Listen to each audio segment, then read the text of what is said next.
10:01, continuamos en el gobierno de la mañana, en esta Z101, llegando a todo el territorio nacional a través de nuestras frecuencias compartidas, 101.3, 101.1, 101.5, cubrimos metro a metro toda la República Dominicana y un chin más allá. Felipe Romero Sánchez. Gracias, Rosendo Tavares, buenos días. Nayín, buenos días, Julieta, Aníbal, don Willy Rodríguez. Un abrazo en la distancia, don Álvaro. Buenos días al país. Miren, el sistema de justicia criminal en la República Dominicana tiene varias patas. Son varias patas. Usted tiene el sistema penitenciario, que forma parte del sistema de justicia criminal. Usted tiene la Procuraduría General de la República, que es el ente acusador. Y tiene también los jueces, que son los que dictan la sentencia de las personas que están acusadas. Y tiene la pata de que es el cuerpo investigativo, que aunque en términos de ley depende directamente de la Procuraduría General de la República, estamos hablando de la Policía Nacional, obviamente que opera de manera independiente. Totalmente independiente. Anteriormente, cada destacamento de la Policía Nacional tenía lo que le llamaban el jurídico, que era un oficial, generalmente abogado, egresado de las academias, que era quien instrumentaba los expedientes, y a través de esa instrumentación de los expedientes se llevaban entonces las personas a los tribunales. Hay que recordar que en ese proceso de los tribunales usted tenía un juez de instrucción y se iba como preso preventivo, y que como resultado de eso a veces usted duraba años preso. Bueno, pues se cambió todo lo que fue el procedimiento y ahora usted tiene un juez de atención permanente de la pena, que es quien dictamina si la investigación que ha desarrollado el Ministerio Público tiene mérito suficiente como para que una persona sea llevado a una prisión preventiva. No, con eso no le está quitando autoridad al Ministerio Público de ser el jefe de la investigación, sino que es el juez de atención de la pena que establece eso. Luego de ese proceso, entonces se va a un tribunal de instrucción, y ese tribunal de instrucción entonces hace un juicio a la prueba, y en ese juicio a la prueba se determina si los acusados van directamente a un juicio de fondo en función de la prueba que presenta el Ministerio Público, o si son descargados. Entonces ese tribunal de instrucción tiene la facultad para actúa a cargo y de cargo en función de los elementos de prueba que presenta el Ministerio Público. Y yo estoy haciendo este introito porque he visto que en medio de este proceso, que es una enseñanza, porque esto me recuerda mucho el proceso de Salvador Jorge Blanco, que se convirtió en una escuela para muchísimos jóvenes abogados, porque al mismo tiempo fue un espectáculo de mal gusto. Porque ver a un juez de repente dormirse en medio de un tribunal, en un proceso de un juicio de fondo, y escuchar los ronquidos a través de la televisión de un juez, y después el juez despertarse y decir, bueno, mi íntima convicción es que usted está condenado a 20 años. Porque pero bájele algo ahí. En ese proceso, no fue así tampoco. En esos momentos, el juez actuaba bajo su íntima convicción. No importa que usted fuera inocente o fuera culpable. Al margen de eso, yo actúo en función de mi convicción. Y mi convicción es que usted es inocente o que usted es culpable. Ahora, en la judicatura, el sistema de justicia en la República Dominicana no actúa bajo la íntima convicción, sino que actúa en función de los elementos probatorios que presenta el Ministerio Público, que incluye no solamente documentos. Perdón, datos. Felipe, excúseme, don Felipe. Volvemos a lo mismo. No es cuestión de constitución, no es cuestión de leyes, no es cuestión de magistrados, no es cuestión de juristas, es cuestión de un acuerdo político. En ese caso, el acuerdo político lo tenía el presidente Balaguer y el doctor Marino Vinicio Castillo y Rodríguez, el expresidente Jorge Blanco, inocente o culpable, estaba condenado de antemano. Por eso el juez durmiendo dice, mi íntima convicción es que usted es culpable 20 años, porque ya eso estaba programado en el pacto político. Así es, don Álvaro, había un acuerdo político que luego incluso el propio Joaquín Balaguer dijo que cometió un error y públicamente dijo que se había arrepentido de eso, porque eso fue un juicio, más que un juicio penal, fue un juicio de carácter político.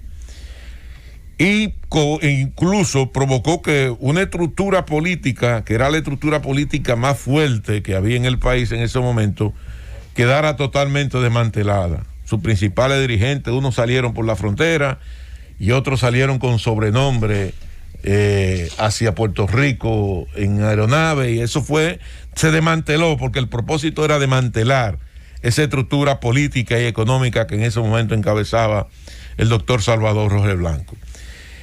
Ahora resulta que los jueces no actúan bajo íntima convicción. Los jueces actúan en función de los prospectos de pruebas y los testimonios que puedan presentar en un momento determinado el Ministerio Público. Y yo siento que si todo lo que está ocurriendo ahora en la presentación, oiga lo que le estoy diciendo, en la presentación de las medidas de coerción, que lo que ha hecho es convertirse esto en un juicio de carácter moral, oígase bien lo que le estoy diciendo.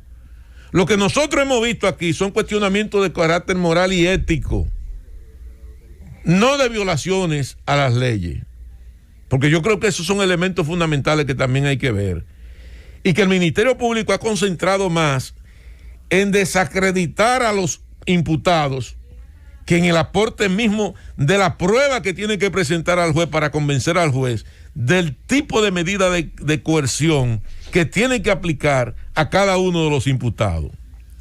Y yo pongo como ejemplo, ¿qué tiene que ver la aportación de una prueba de un imputado con que ese individuo tenga un apartamento y que lleve 25,000, 30,000 o 40,000 mujeres a ese apartamento?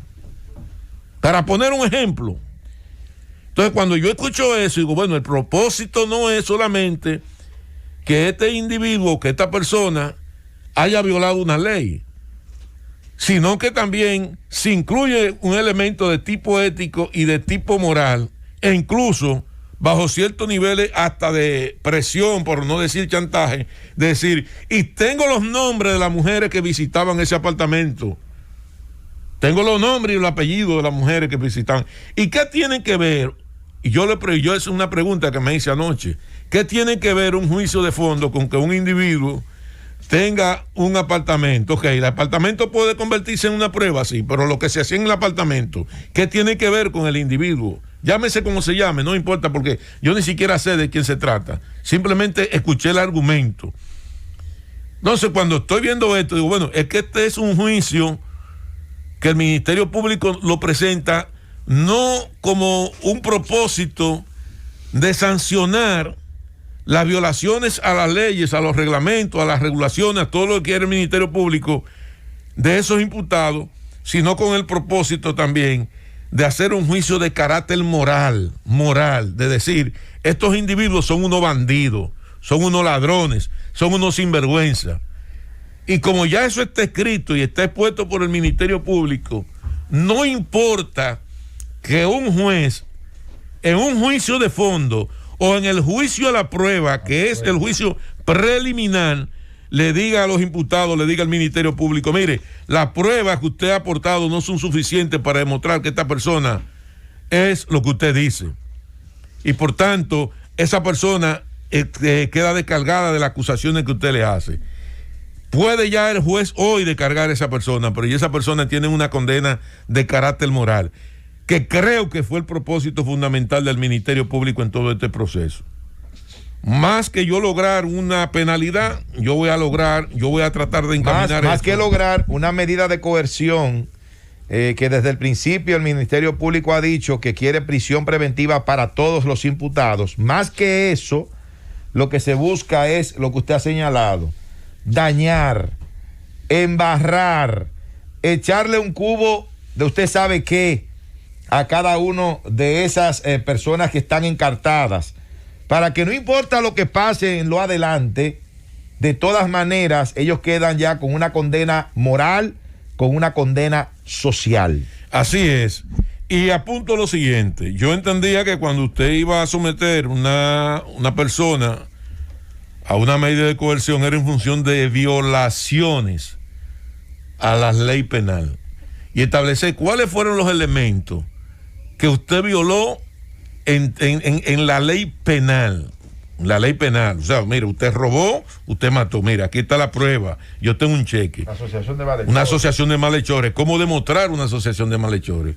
Ahora, usted no puede hacerse una hipótesis, usted no puede plantearse una hipótesis y esa hipótesis llevarla como un elemento concluyente a un tribunal sin aportar los elementos de prueba, que creo que es lo que yo he visto. Yo no sé todavía lo que tiene el Ministerio Público, pero el Ministerio Público yo tenía entendido que si, por ejemplo, Aureliano Buendía, para citar ese célebre personaje que siempre cita a don Álvaro, cometió en 100 años de soledad, correcto, de Gabriel García Márquez, cometió un crimen, yo tengo que especificar cuáles son los elementos y los artículos del Código Penal que violó Aureliano Buendía para presentarle al juez. Mire, en el artículo tal, este señor cometió este crimen y nosotros estamos sometiéndole una medida de coerción en función de la violación de esos artículos.